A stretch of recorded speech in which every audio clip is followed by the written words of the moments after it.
All right, welcome to the first ever free UFC Bet Picks show. We have lots of amazing things in store for this show. We're going to start, hopefully by next week, getting some highlight reels going behind us so that as we talk about the fighters, you can see their stats and see lots of tape studies so that you don't have to do all that yourself. It takes hours and hours to do that kind of stuff. And Bryce Mitchell fans, you don't have to look at these hideous books ever again. We're going to get these books out of your site. You'll never see a book again. And you get to just watch highlights instead. And as she said, don't go watch tape study. Don't go look at 100 different places. We got everything you need. Yeah. So not only tape study and highlights, but we're going to have the best picks you could possibly get for bets. We got props and parlays, daily fantasy advice, lineup advice. So everything you could ever need just right in one channel here. So you guys are in the right place. And you are joining us for our first ever show. So thank you for supporting us. Thank you for watching. We really appreciate you guys and appreciate your support. If you haven't already, please like and subscribe to our YouTube channel so that you don't miss a future show, because we really do have great things in store. So let's get into some fun stuff here. We have 2 giveaways this week. Aaron, do you want to break those down? Yeah, so the first one's super easy. You know, a lot of you are watching because you follow our Instagram. So just, message us on Instagram. A lot of us talk every day about the news, the fight announcements about the upcoming fights. Just message and say, hey, we watched. It was terrible. It was awesome. Just say we watched. And you get this week's client picks for free. All of our advice is always free, always will be. But we've got a couple whales that have paid for picks. It's actually why we started making the Instagram and the YouTube, is because these client picks have just been so money. They're not obvious. They're plus money picks and they're absolute locks. Tuivasa by KO, Tom Aspinall round 1 KO, just absolute free money. So you get those picks this week for free. The other one is actually a little more fun. We have a trivia question at the end of the video. It's a really cool trivia question. It's kind of a surprising answer. Yep. And whether you get it right or wrong, doesn't matter. You get in a raffle for a free $25 bet. If you just want us to send you the $25 via PayPal or Cash App and you make the bet yourself, that's fine. We'll make the bet for you and send you the winnings, whatever you want. And the trivia question is a really good one when you're watching the fights Saturday to ask your friends. So stay tuned for that at the end of the video. But thank you all for watching. And the first one, just DM us on Instagram and say you watched. You get the client picks this week for free, which is a tremendous value. And the trivia question is pretty cool, and you get a $25 free bet. You're in the raffle for a $25 free bet. Yeah, pretty sweet deals there. Yeah. So again, the Instagram is at free UFC bet picks. So go ahead and head over there, DM us, and follow us if you're not already on Instagram. So let's get into things here. Just for a quick introduction, I'm Allie. This is Aaron. We run free UFC bet picks. We've been working so hard on this, just hours and hours of research every week, just for our Instagram followers so far. But even more prep went into it this week to make this video for you guys and to get it out to you as soon as we could. So again, thank you for tuning in and being here for our first video. So let's get into the fights. We're breaking down UFC Vegas 12. Or UFC on ESPN 39 or whatever it is. We're just going to call it UFC Fight Night Hall versus Silva. So Anderson Silva, I mean, if you're an MMA fan, he is or probably was at one point one of your favorite fighters, just one of the GOATs of MMA. Everybody knows him. And then we have Uriah Hall, who has been called the next Anderson Silva. I mean, we're going to get much more into that later because there's so much to break down there. So let's go ahead and just send it over to you, Aaron. How are you feeling about this week's card? And why don't you give us a quick breakdown of last week's card as well? Yeah, last week was really amazing. A lot of the followers know about the Khabib Bank. We've been putting Khabib in parlays for like 3 months. Ever since the Justin Gaethje fight was available to bet on, Khabib was negative 255. All of our followers knew you had to hit that line because it was going to move. When people were watching the Colby Covington fight and Woodley fight, they weren't betting on Khabib yet. The line stayed at negative 255. We've got parlays going back like older than some of your kids that have Khabib in them. And now, he ended up at like negative 380, negative 320, depending on, where you're looking. So last week was tremendous. Khabib had a tough weigh-in like he often does because he's a huge monster. He came through. Last week was a really chalk-heavy card. So everyone out there just feels like this is going to be a super chalk-heavy card. All the favorites going to win. When's the last time an underdog won? 2 weeks ago? We can barely remember that. So everyone's just making these 9-leg parlays this week.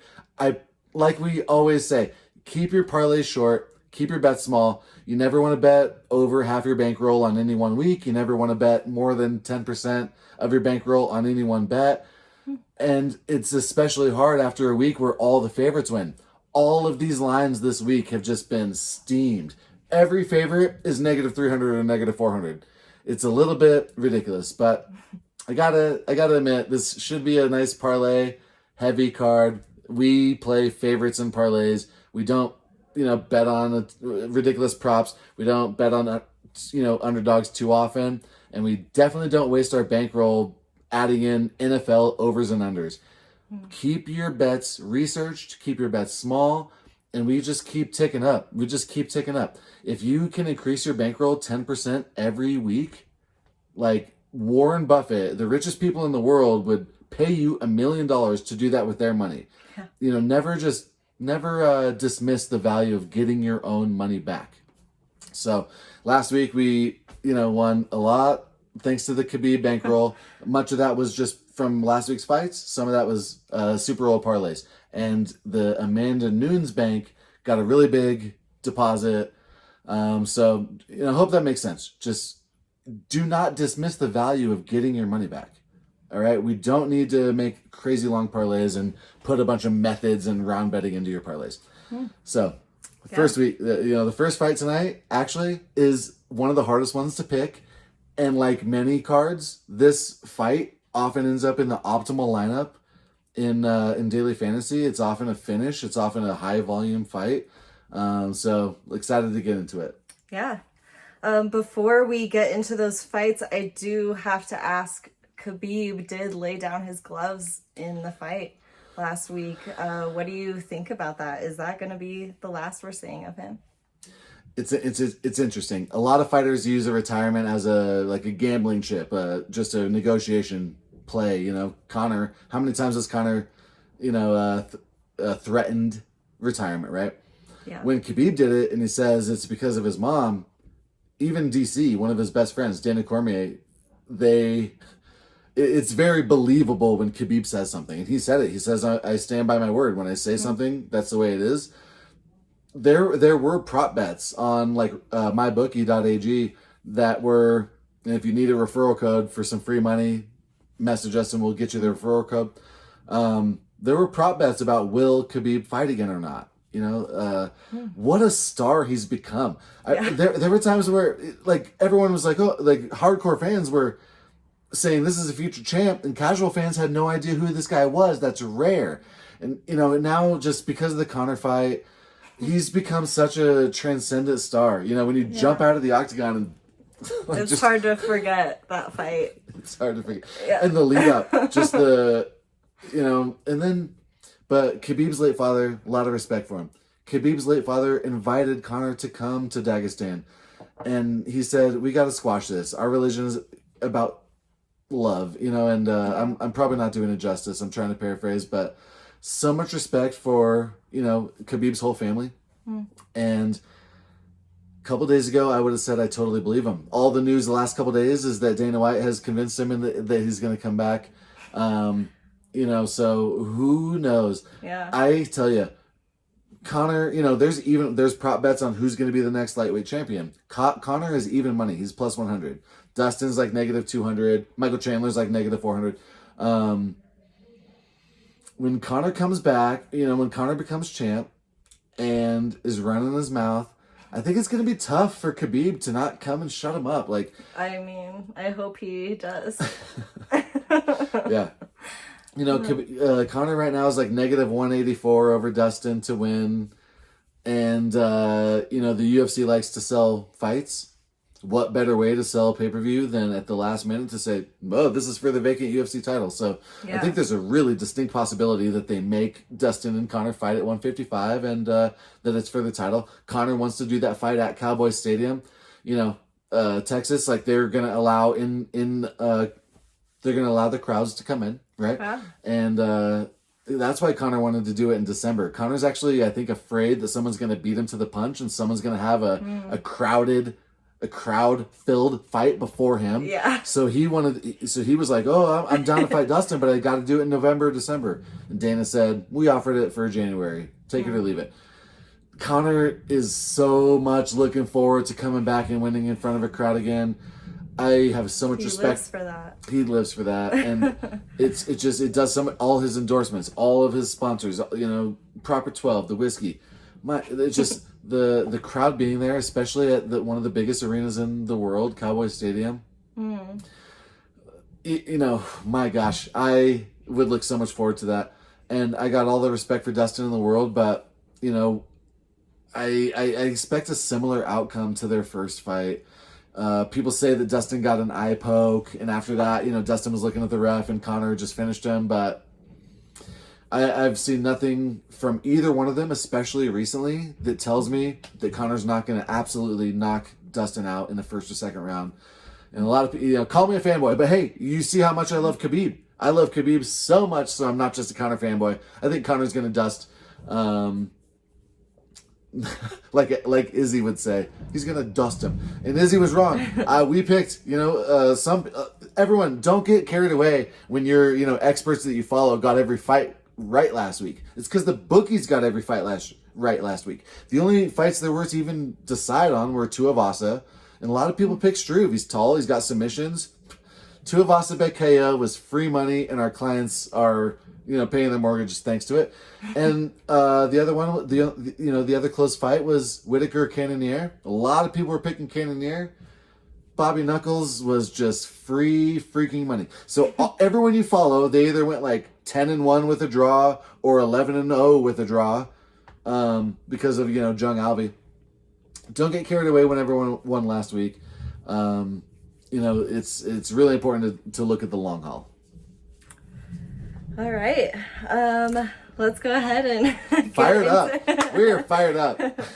Let's get into our card for this weekend. We're going to start with the prelims and just work our way up here.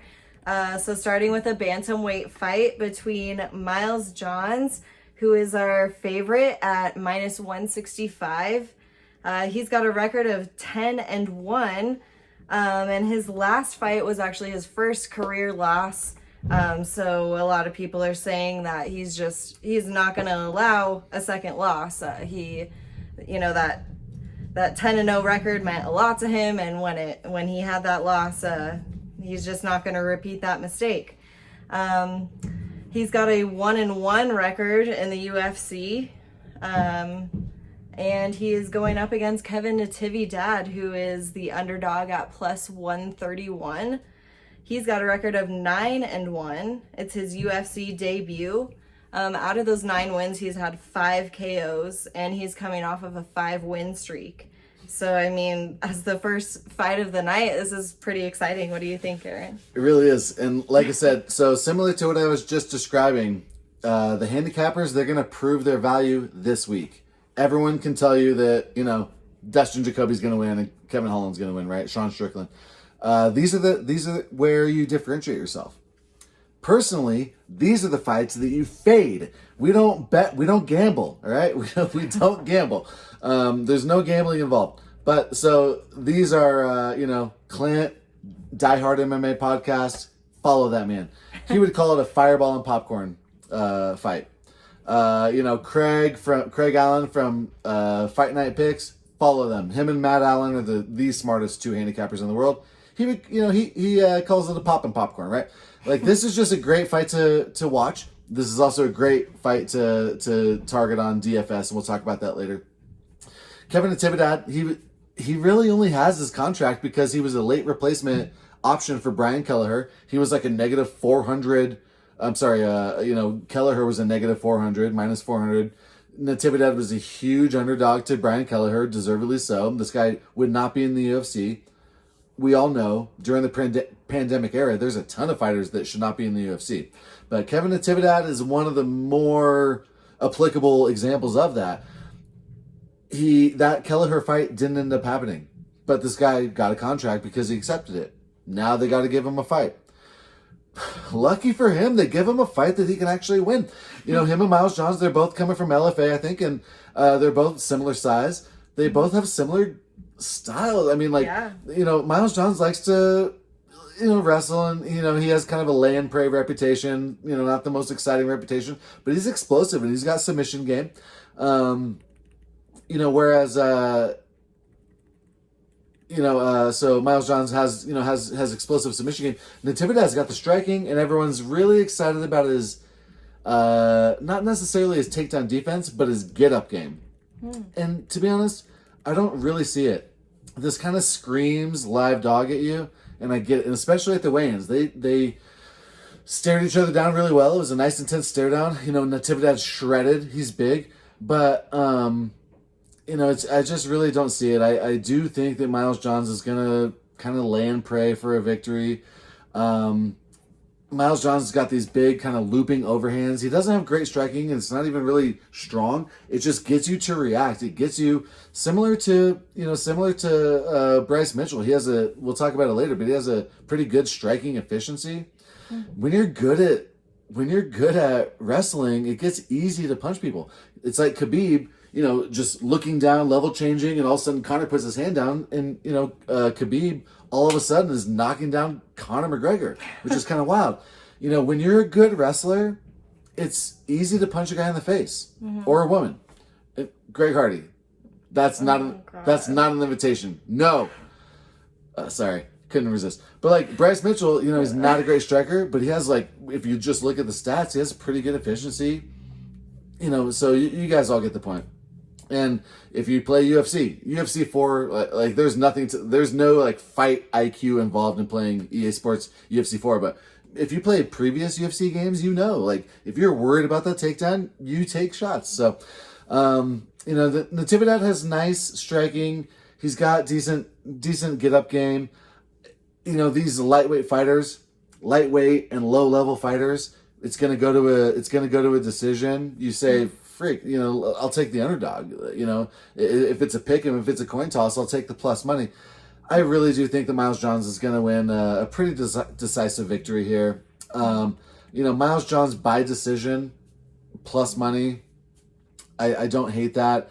And I think we're all kind of seeing it the same way. This is a classic striker versus grappler matchup. Low level guys. There's a decent amount of tape on both of them. Kevin Natividad, he had, he's knocked out Kyle Estrada.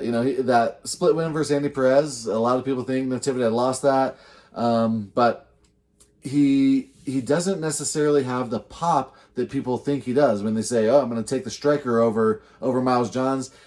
He doesn't have the pop to really change the fight, and he doesn't really have the distance to keep Miles Johns away. I think Miles Johns could take some strikes from Kevin Natividad, and he's still going to put him up against the cage and put him on his butt. We got Miles Johns by decision. Yeah, and you did mention earlier that this was a good contender for some daily fantasy picks. Miles Johns, we have him at 8,400. See a good pick for fantasy though? To be honest, I think both of them are decent DFS plays. So, in cash games, you want just a safe guy. Cash games means a 50-50 or a double up, where you put down $10, you're trying to win $10. If you're doing those, then, Miles Johns is a really safe play, I think. if you're doing, guaranteed prize pools, GPP, where you're one of 10,000 people and you're tossing $5, but you're trying to win 1,000, and and you're trying to kind of go for a long shot, you want finishers and you want underdogs. And my goodness, is Kyle Natividad a live dog? I think Kyle Natividad is a nice GPP play. I think Miles Johns is a very safe cash play and really good value. So I would be targeting both of these guys, but specifically in those different types of pools. All right, so let's go ahead and move on to the next fight here. It's a light heavyweight between Dustin Jacoby and Justin Ledet. Dustin Jacoby is the favorite at -400. His record is 12-5. He's making his comeback to the UFC. Justin Ledet is the underdog at +296. He's got a record of 9-3. He's also got one no contest. Record of 3-3 in the UFC. Aaron, what do you think about this one? This is a really interesting one. So, Dustin Jacoby fights out of Colorado. He used to fight in the UFC like 9 years ago.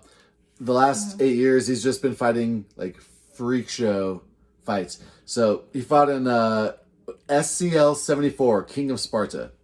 It was totally set up for him and Cody East, this big old, pretty shredded heavyweight guy. Beating Cody East is pretty solid, but this is totally set up for him and Cody East to go through this supposed tournament where they win a boxing match, they win a kickboxing match, and they win a UFC fight, an MMA fight in the same night. And it's just a total freak show. So, like, Dustin Jacoby, he knocks out this guy, Tony Lopez, in a kickboxing match. Then they go to the next round of bracketing or this pretend tournament. Tony Lopez, who just got finished, boxes a guy, Billy Martin, knocks him out in the first round, 1:55 in. It's a total freak show. It is, the card starts with these amateur fights, guys making their amateur debut. Like 0-0 amateur fighters. It's just, and they've got these guys that are in there just to get beaten up by Cody East and Dustin Jacoby. So, from their narrative, Dustin Jacoby wins a kickboxing match and a boxing match and a 3-round MMA fight against a heavyweight in Cody East. And that's kind of true. It's a total freak show where they're bringing these guys in just to get knocked out. It's in Golden, Colorado. And my God, are we getting tickets to the next one? Absolutely. Everything I just said, I'm super interested in. But so that's the type of stuff that Dustin Jacoby's been doing. And you look at him, he's in better shape than, Justin Ledet. He's got this glory kickboxing experience. He used to fight in the UFC in 2011. Dustin Jacoby looks like a super just safe parlay piece. He looks like a for sure, knockout prop bet. I think it's a little lazy. So Justin Ledet, there's this narrative that he's just like, if you want somebody to look good, you put Justin Ledet in to get knocked out by him. Because, he fought Rakic, who just headlined against Anthony Smith. They let Alexa Kimura beat him up. They let Johnny Walker beat him up. Johnny Walker's got legit power. He knocks out Johnny Walker knocks him out, I want to say in like the first 20 seconds, like immediately. It feels like 5 seconds, but it's probably like 20 seconds. He knocks him out in the first round with like a hook kick, spinning back fist, and like some follow up. And everyone's like, oh my God, Johnny Walker, let's make him fight John Jones. And everyone's like, Justin Ledet, he's a can. If you want somebody to look good, let this guy knock him out. I think it's a little bit overstated. Rakic didn't finish him. He absolutely put it on him. I mean, Rakic controlled that fight for like 12 minutes or something. He outpaced him, outlanded him, 115-30 or just something absurd. Most of that was on the ground. But like this narrative that Justin Ledet's just in there to get knocked out, it's kind of inaccurate. The problem is, Dustin Jacoby really is better in every area. He's got better wrestling, better takedowns. Justin Ledet has a really pathetic takedown defense. And he doesn't even fight guys that really want to take him down very often, except Rakic. And Rakic could have beat him up standing too. He's got decent efficiency on the stand-up. It's like 30%, 38% accuracy, 58%, defense, which almost evens out. Not quite. He's just like a little bit under efficient, but really he just gets smothered. I think if Dustin Jacoby's ever in trouble in this fight, if he ever feels any little taste of power from Ledet, he can take Ledet down so easily. The weigh-ins today, Justin Ledet, he's pudgy, he's not shredded at all, but he actually looked better than normal. Dustin Jacoby looks shredded like always. I think, if you want to put Jacoby in your props, I get that. If you're looking for an underdog and you think, man, Justin Ledet's big, he looks like a seemingly okay underdog, I wouldn't recommend it. If you want to make just a single bet and not do parlays, I would do Jacoby by decision. It's plus 175. You're telling me this guy that's negative 400, there's a 4-in-1 chance that he's going to win, but there's like a 2-in-1 chance that he's not going to win by decision, plus 175. I don't think he's 8 times more likely to win versus win by decision. I think plus 175 winning by decision is really attractive. Especially as I mentioned, Johnny Walker makes Justin Ledet look chinny, but he's really not. He's decently durable. If you want to do Jacoby inside the distance, that's also plus money. It's plus 115. So I really do think, if Dustin Jacoby is one of your 3 main legs to your parlay, like let's say you do Dustin Jacoby negative, minus 400. Bobby Green, I'm giving away some future picks. Bobby Green at minus 335. Uriah Hall at minus 230. There's other really attractive picks that we're going to talk about. Giannis, lots of guys. But just those 3, that's plus 136. That is plus money. That is flat out stealing. So Dustin Jacoby, I think, is safe. In the weigh-ins kind of made me feel even more confident today. And how are you feeling about these guys as picks for fantasy? Dustin Jacoby is coming in at 8,900 and Justin Ledet at 7,300. So I just spent a bunch of time talking up Dustin Jacoby. I did mention, though, that I think the decision prop is decent. I think this fight could go to decision. And Dustin Jacoby, he doesn't have the most volume. If he wins, it could be a low-scoring win. It could be a win in the 70s, low 80s as far as DFS points. I think he's great cash play. Cash plays, you're looking for sure winners, and he's definitely that. Yeah. But I think, in that high 8,000, low 9,000 range, there's guys that I'm more confident are gonna finish. I don't think he's a good guaranteed prize pool play, GPP play. Dustin Jacoby, if he wins, he's 1,000% in the optimal lineup.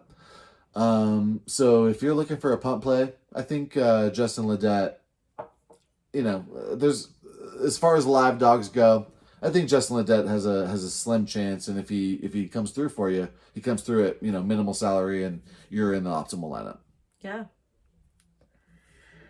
All right, let's get on to our next fight. It's a welterweight matchup between Cole Williams and Jason Witt.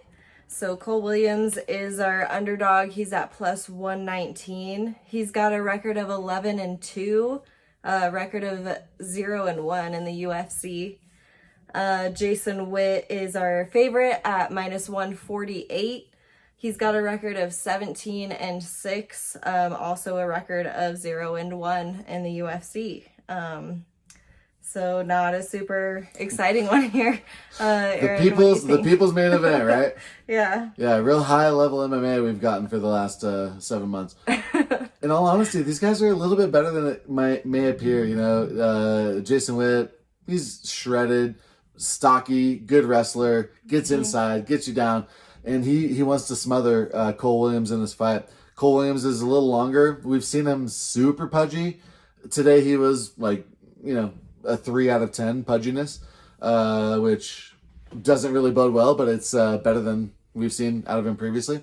Cole Williams is longer. He's not just lanky. He's got a bigger skeleton than Jason Witt. He's just naturally bigger. Huh. He actually he's kind of doesn't have that much muscle on him. Muscle weighs more than fat, and he has had trouble in the past making weight.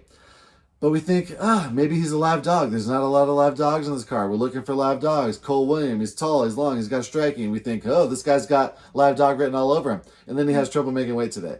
And it's like, son of a bitch. We knew, you pudgy son of a bitch. I can say that. So, Jason Witt, his game plan was already to tire this guy out, smother him.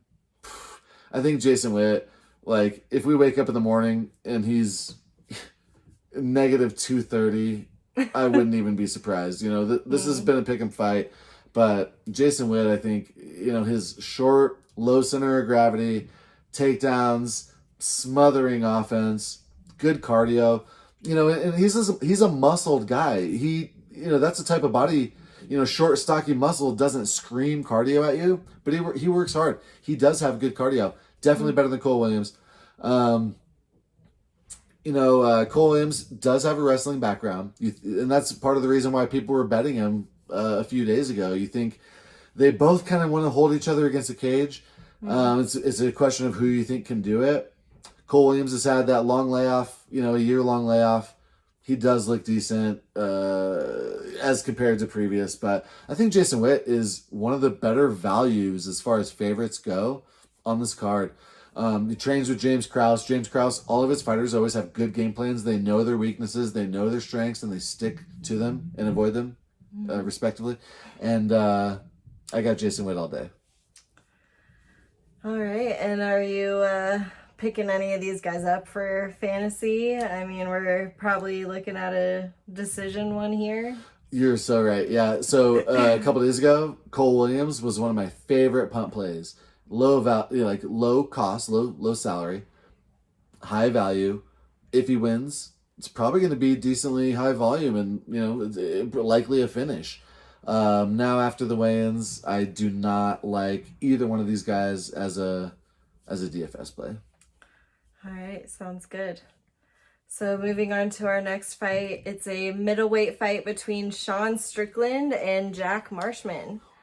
So Sean Strickland is the favorite at minus 375. He's got a record of 20-3.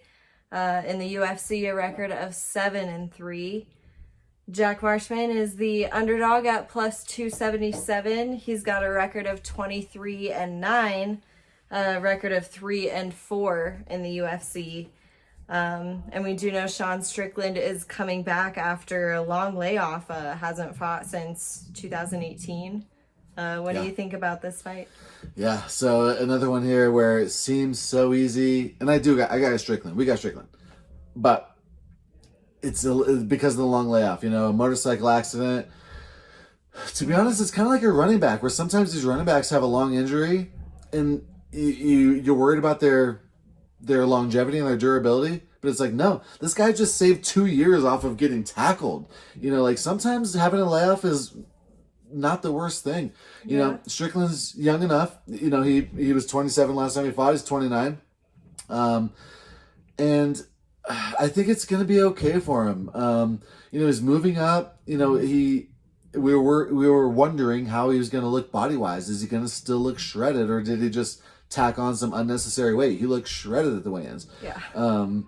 And just like he always did, but just like a bigger shredded version of himself. That's what we're hoping for. He's a technical striker. He's got a nice jab. He sticks to it. He's got good volume. He's beat tough competition. Tom Breeze, Alex Garcia. He beat Court McGee, which we do respect Court McGee. Condit put it on him recently, but Nordine Taleb is not a household name, but Nordine Taleb is tough. Sean Strickland's got good wins. He has better efficiency, overall than his opponents. Striking efficiency from distance, and the UFC just came out with these new, from distance stats, which is wonderful. He's got better efficiency, more volume. He's got great takedown defense. It's over 80% takedown defense. And basically all of those takedowns that he's given up are from Kamaru Usman. He absolutely, just kind of has all the paths to victory here. He looked good. The only concern was how he would look at weigh-ins. No concerns at all. I think Sean Strickland is one of the safest parlay plays. I think if you want to take Sean Strickland inside the distance, it's plus 150. It's like almost too good to be true. Marshman, he's. I've been hyping up Sean Strickland, but Marshman's decent and he looked good. He looks in better shape than he's been previously. He's got heavy hands, so his striking percentage where he knocks someone down, it takes out leg kicks. So like the distance strikes, non-leg kicks that result in a knockdown are over 2%. It's like 2.04. So like out of every 50 strikes he throws, you're on your butt. That's really actually very solid. Sean Strickland, on the other hand, is under 1%. It's like 0.7. So he's got to throw like 130 strikes to put you on your butt. Right. So the problem is, Marshman has terrible takedown defense. There's nothing really special in that striking power. There's no technique. There's no nuance. There's no feinting, really. There's no combos. I don't think Sean Strickland's going to get hit with one of those 1 out of 50 punches, to be honest. And if he does, I think he's going to be able to take it to the mat. Sean Strickland will absolutely dictate where this fight goes, as far as standing and striking, right? So, yeah. Marshman's fought good guys. He lost to Edmund Shabazian. You're like, well, he gets a pass there. He had a split decision against John Phillips. John Phillips, who we all know, John Young Park comes out. You fight him, you take him down, you beat him up. John Phillips and Jack Marshman are very similar. And the proof is that they had a split decision recently, right? So Jack Marshman, gosh, I respect him. He's been working hard, I can tell, but Sean Strickland is legit. If Sean Strickland didn't have a long layoff, he'd be like a negative 700, minus 700. Sean Strickland would be the biggest favorite on this card by far, and you're about to see why. All right, so are you picking either of these guys up for your daily fantasy? Sean Strickland is a little pricey here, 9,100, and Jack Marshman at 7,100. To be honest, I think it's a pass on both of them. When we're in that expensive range, the low 9,000s, high 8,000s, I think there are guys that we got guys that have a better finish opportunity, and that's what we need. If we're confident up 9,100, like you need to be giving 100 DFS points, and I don't know if that's going to happen from Strickland. He might come out and just melt Marshman. And, we'll look stupid, but I think it's kind of a pass. I think Strickland's a good, safe bet in cash plays because he's for sure going to win. But I think at that cost, I think at that price, we got people, Yanez, Holland, we got people that we want to pay that money for that are better. I think it's an absolute pass. If you're looking for a punt play, Jack Marshman isn't the worst punt play, the worst underdog, but I think it's a pass. And again, because Marshman, again, we talked about the knockout ability, the knockdown ability. I think Marshman's a decent punt play, but specifically in GPP, where you're just looking for those low-owned finishers, overall, I think it's a pass. All right, so let's move into our next fight here. We've got a bantamweight between Adrian Yanez and Victor Rodriguez. So Adrian Yanez is our favorite at minus 500. He's got a record of 11-3. He's coming off a streak of 4 wins, and this is his UFC debut.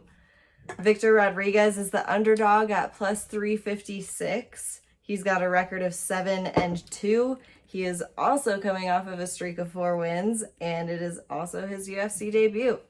So what do you think about this one, Aaron? Yeah, Victor Rodriguez, it's easy to just kind of laugh him off, but he seems pretty solid. The problem is he hasn't fought anybody. He's on a 4-fight win streak. And you look back and you could be like, holy cow. He beat Jared Mazurek, who's 8-1 or whatever. Like at a glance, it looks like he's beating real people, but he's really not.